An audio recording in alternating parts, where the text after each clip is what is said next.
Chapter 4. The first pageant rehearsal was usually about as much fun as a 3-hour ride on the school bus, and just as noisy and crowded. This rehearsal, though, was different. Everybody shut up and settled down right away, for fear of missing something awful that the Herdmans might do.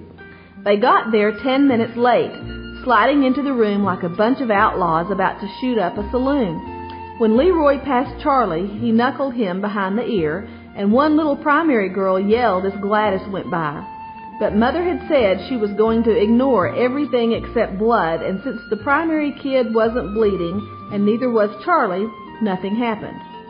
Mother said, "And here's the Herdman family. We're glad to see you all," which was probably the biggest lie ever said right out loud in the church.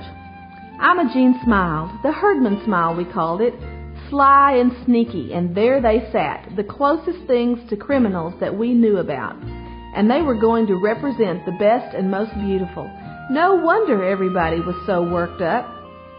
Mother started to separate everyone into angels and shepherds and guests at the end, but right away she ran into trouble. Who were the shepherds? Leroy Herdman wanted to know.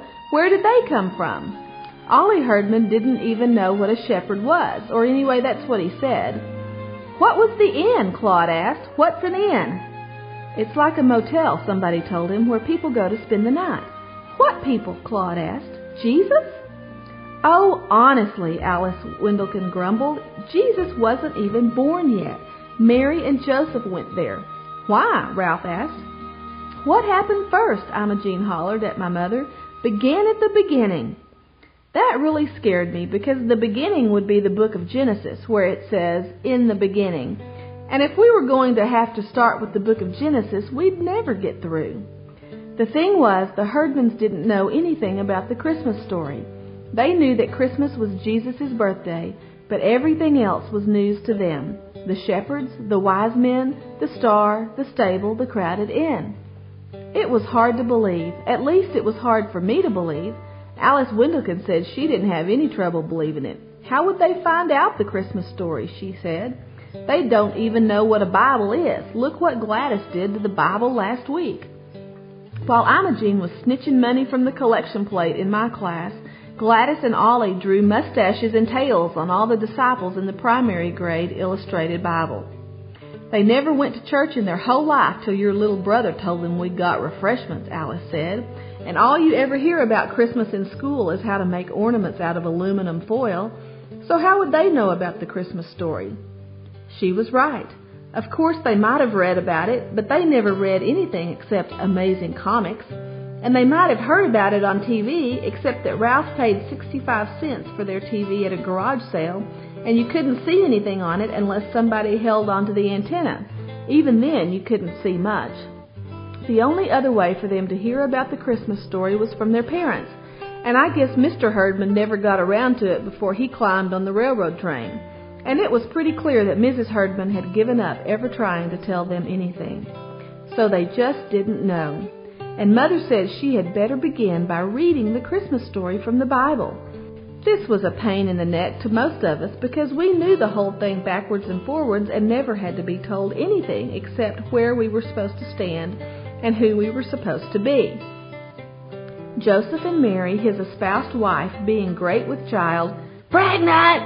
yelled Ralph Herdman. Well, that stirred things up.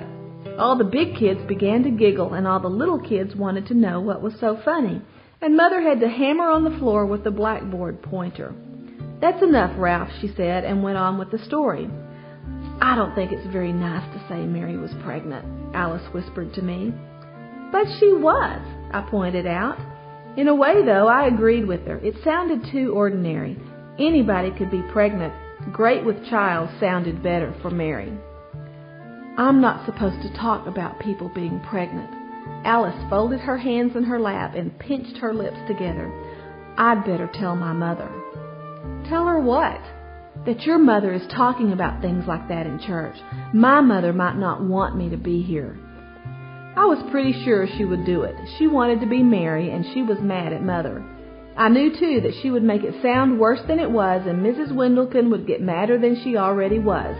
Mrs. Windleton didn't even want cats to have kittens or birds to lay eggs, and she wouldn't let Alice play with anybody who had 2 rabbits. But there wasn't much I could do about it except pinch Alice, which I did. She yelped, and Mother separated us and made me sit beside Imogene Herdman and sent Alice to sit in the middle of the baby angels. I wasn't crazy to sit next to Imogene. After all, I'd spent my whole life staying away from Imogene. But she didn't even notice me, not much anyway.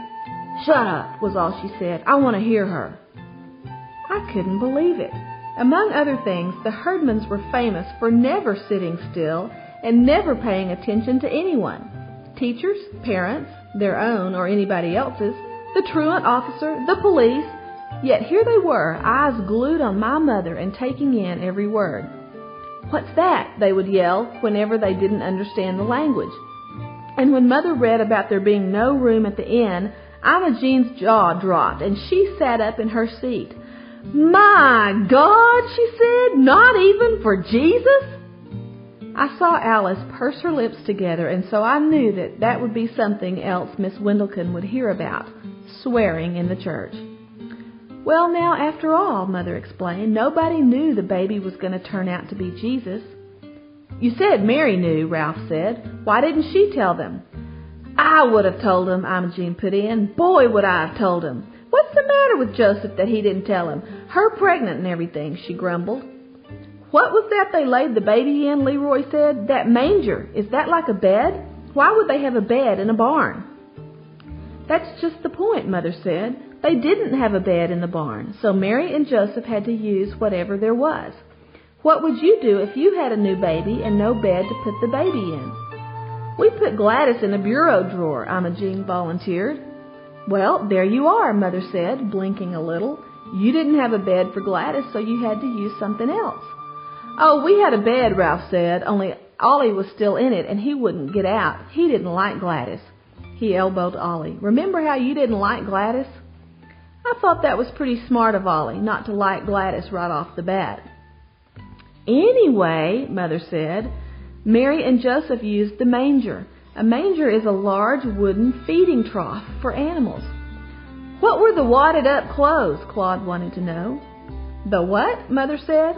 "You read about it. She wrapped him in wadded up clothes." "Swaddling clothes," Mother sighed. "Long ago, people used to wrap their babies very tightly in big pieces of material so they couldn't move around. It made the babies feel cozy and comfortable." I thought it probably just made the babies mad. Till then, I didn't know what swaddling clothes were either, and they sounded terrible. So I wasn't too surprised when Imogene got all excited about that. "You mean they tied him up and put him in a feed box?" she said. "Where was the child welfare?" The child welfare was always checking up on the Herdmans. I bet if the child welfare had ever found Gladys all tied up in a bureau drawer, they would have done something about it. "And lo, the angel of the Lord came upon them," Mother went on, "and the glory of the Lord shone round about them, and Shazam!" Gladys yelled, flinging her arms out and smacking the kid next to her. "What?" Mother said. Mother never read Amazing Comics. "Out of the black night with horrible vengeance, the mighty Marvo." "I don't know what you're talking about, Gladys," Mother said.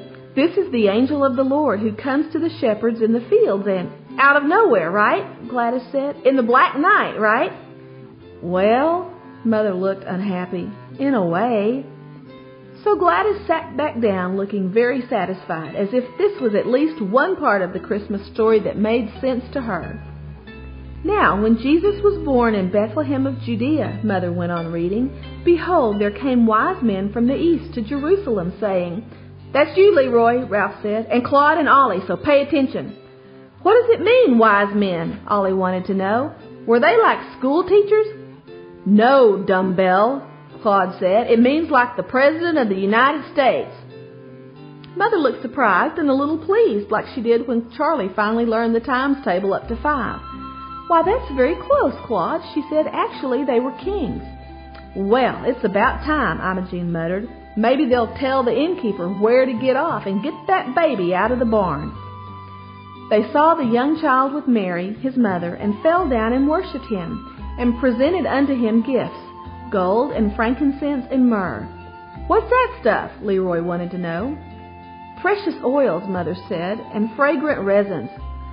Oil? Imogene hollered. What kind of a chief king hands out oil for